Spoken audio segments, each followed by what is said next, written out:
There is, I'm learning, a very particular way to pick strawberries. Okay.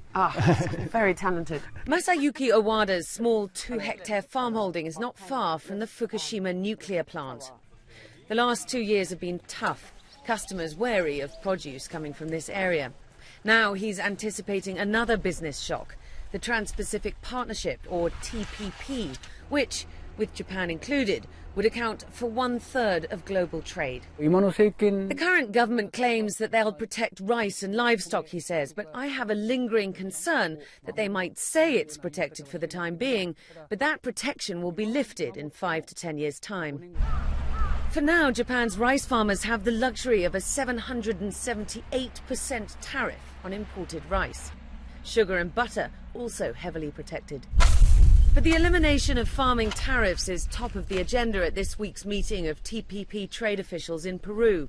What they decide will impact Japan's bargaining power when it joins the talks in July. We already forecasted that if, that's a big if, but all tariffs gone and all policies, we don't do anything to counter that, then the 3 trillion yen production domestically are to be deleted. So it's almost 1/3 of the total production of the Japanese agriculture. Japan's Prime Minister Shinzo Abe has just announced a series of agricultural reforms aimed at revitalizing an industry characterized by tiny plots of land and aging part-time farmers. Now there'll be a system to lease farmland to corporates, to add scale and to bring in young blood.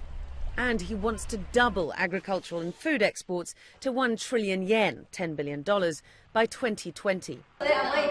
Oishik specializes in organic produce delivered to your door, but it also exports to Hong Kong.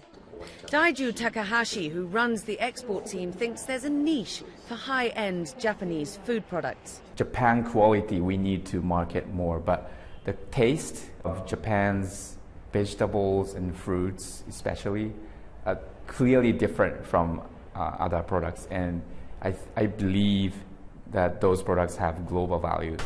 Masayuki Owada may lament what's in store for rice, but he's already got a backup in his strawberries and in juicy Japanese tomatoes, which he thinks foreign farmers will never be able to match, or at least not till long after he's retired.